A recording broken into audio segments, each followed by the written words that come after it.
Observem que as Escrituras não dizem a respeito, não dizem, abre aspas, a seus descendentes.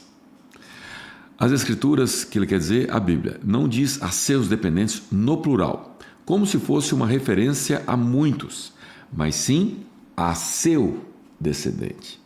Uma promessa que viria ao descendente uma pessoa, isto é, Cristo. Na verdade, as promessas de Abraão apontavam para Cristo. É isso que quero dizer. A lei que veio 430 anos depois não pode anular a aliança que Deus estabeleceu com Abraão, pois nesse caso a promessa seria quebrada. Portanto, se a herança pudesse ser recebida pela obediência à lei, ela não viria pela aceitação da promessa. Jesus foi cumprimento de uma promessa e também cumprimento da lei. Ele não veio para revogar a lei, mas sim para cumprir a lei. E ao cumpri-la, a lei não precisava mais ser requerida de nós. E ontem eu estava dizendo que existem dois grupos de leis. Tem as leis cerimoniais, que era a questão discutida aqui, e as leis morais, que eram os 10 mandamentos, que está lá em Êxodo capítulo 20. Os 10 mandamentos, não matarás, não cobiçarás, não darás falso testemunho, amai o pai, honra seu pai e sua mãe, honra a Deus acima de todas as coisas, enfim, esses mandamentos permanecem. Deus não revogou nenhuma delas. Ele apenas cumpriu a lei que apontava para ele. Agora, as leis cerimoniais, que é o que os fariseus, aqueles judeus que estavam tumultuando a situação, aquelas leis, sim, elas foram cumpridas e, portanto, não precisamos mais delas para viver esse evangelho. Nós vivemos agora pela graça e fé. E ele vai dizer aqui, quer ver? Continuando. No entanto, Deus, em sua bondade, a concedeu a Abraão como promessa. Qual era então o propósito da lei? E esse é o título da nossa live de hoje. Ela foi acrescentada à promessa para mostrar às pessoas seus pecados. Mas a lei deveria durar apenas até a vinda do descendente prometido. A lei, que era os cerimoniais, que dizia que quando alguém pecasse, precisava haver derramamento de sangue para a purificação do pecado. Essa lei ela veio para trazer clareza e luz ao pecado. Caso contrário, sem a lei, não saberíamos o que era ou não pecado. E uma pessoa poderia dizer, eu cumpro os 10 mandamentos, não mato, não roubo, etc. e tal. Mas, e será que ela tem uma vida sem pecado? Era a lei que mostrava e que dava luz a entender uma maneira de se viver. E hoje, nós, debaixo da graça, nós vivemos pela fé. Não que nós possamos ou que tenhamos permissão de pecar. Não é essa a questão. Mas a questão é o fato de nós não depender dos sacrifícios e do cumprimento da lei para sermos salvos. Se fosse assim, o mérito seria nosso e não de Cristo, sendo que o mérito é totalmente de Cristo e por isso chamamos isso de graça. Por meio de anjos, a lei foi entregue a um mediador. O mediador, porém, só é necessário quando 2 ou mais precisam chegar a um acordo, e Deus é um só. Existe, portanto, algum conflito entre a lei e as promessas de Deus? De maneira nenhuma. Se a lei fosse capaz de nos conceder nova vida, seríamos declarados justos pela obediência dela. No entanto, como eu acabei de dizer, isso não é assim, porque nós somos declarados justos pela fé, e fé em Jesus. Mas as Escrituras afirmam que somos todos prisioneiros do pecado, de modo que nós, os que cremos, recebemos a promessa de libertação pela fé, ou apenas pela fé em Jesus Cristo. 23, penúltimo versículo. Antes que o caminho da fé se tornasse disponível, fomos colocados sob a custódia da lei e mantidos sob a sua guarda, até que essa fé fosse revelada por Jesus. Em outras palavras, a lei foi nosso guardião até a vinda de Cristo. E ela nos protegeu até que, por meio da fé, pudéssemos ser declarados justos. Agora que veio o caminho da fé, não precisamos mais da lei como guardião, pois todos vocês são filhos de Deus por meio da fé em Cristo Jesus. Todos que foram unidos com Cristo no batismo se revestiram de Cristo. Não há mais judeu nem gentil, escravo nem livre. Somos homem nem mulher, pois todos vocês são um só em Cristo Jesus. E agora que pertencem a Cristo, são verdadeiros filhos. Filhos de Abraão, herdeiros dele, segundo a promessa de Deus. Pronto. Chegamos ao final do capítulo 3. Eu preciso aqui só ressaltar alguns pontos importantes. O texto ele é elucidativo, né? Ele é autoexplicativo. O bom da Bíblia é que quando você lê ela prestando bem atenção, você percebe que ela se explica, né? E aqui fala sobre um aspecto que eu preciso compartilhar com vocês, que é sobre o batismo. Aqueles que são filhos de Deus. Quem são filhos de Deus? Nós ouvimos de vez ou outra, nós ouvimos alguém dizer que nós somos filhos de Deus. Todos são filhos de Deus. Todos nós somos filhos de Deus. Não é verdade. Aqui está dizendo, aqueles que são nascidos em Cristo Jesus, por meio da fé. Pois todos vocês são filhos de Deus por meio da fé em Cristo Jesus. Então, essa informação que muda tudo. Por meio da fé em Cristo Jesus. Se não temos fé, se alguém não crer em Jesus e no sacrifício que ele fez para salvar aquela pessoa, essa pessoa não é filho de Deus.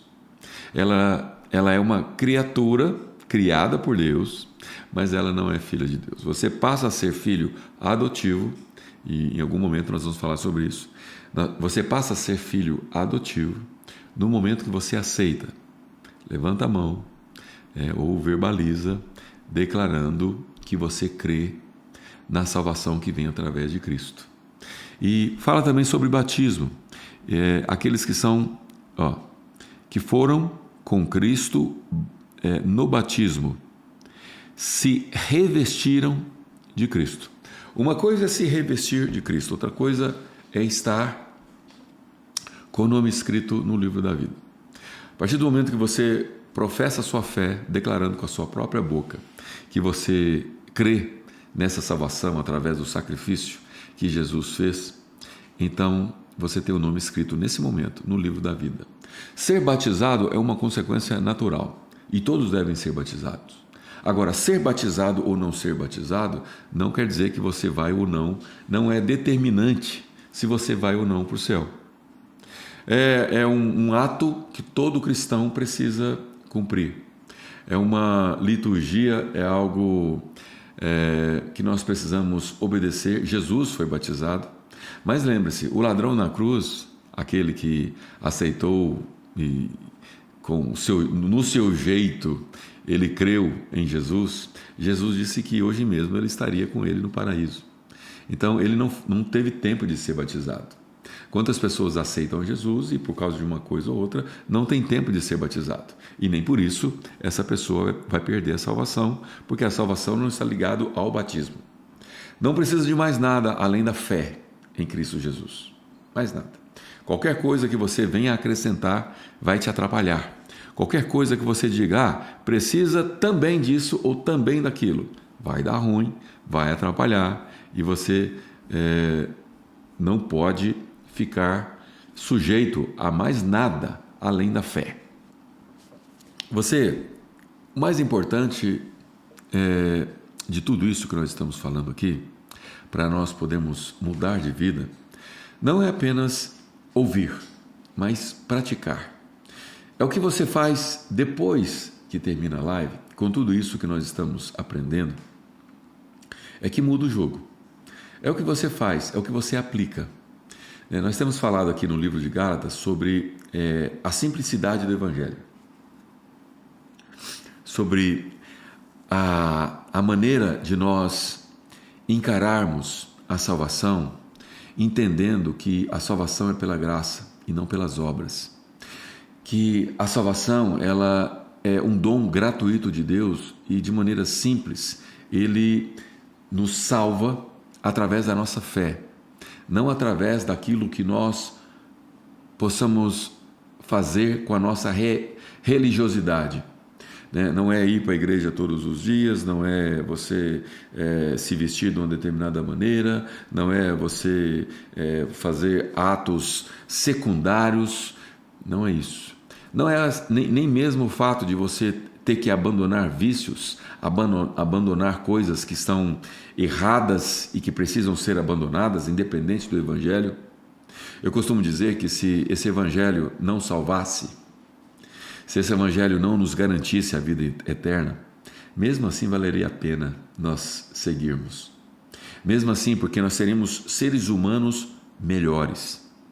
Se esse Evangelho trouxesse uma palavra de desesperança, dizendo, olha, no final da vida é o extermínio, não existe nada depois da vida.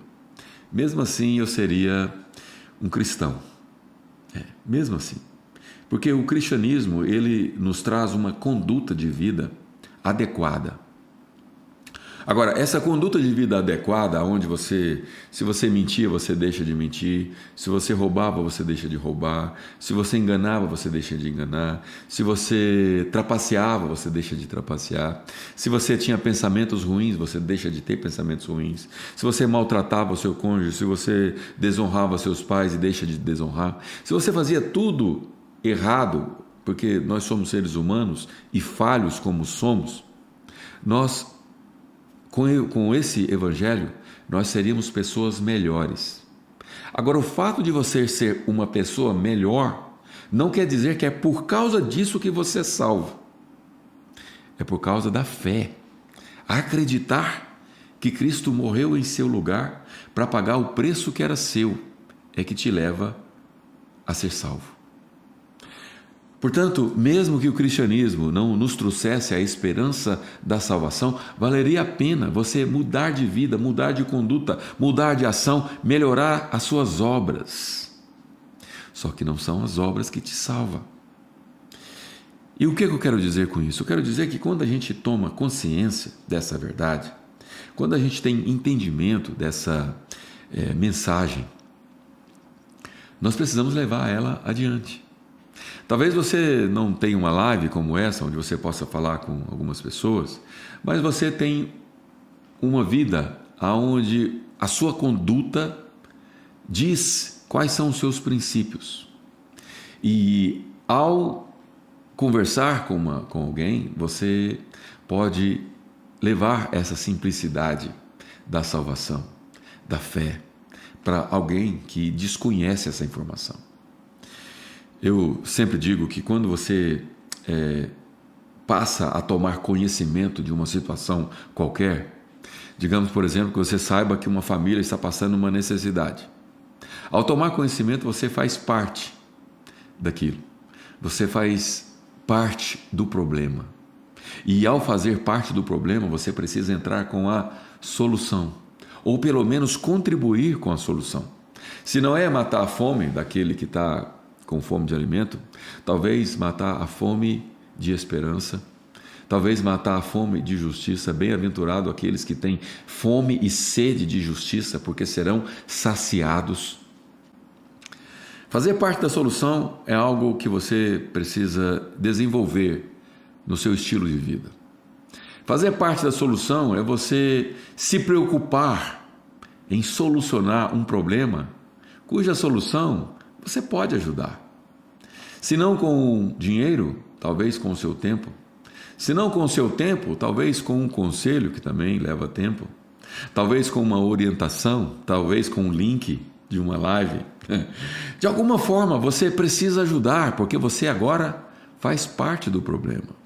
Sempre que você fica sabendo que ele existe, da existência dele. Isso é se doar. Isso é fazer com que você faça parte da solução e não do problema.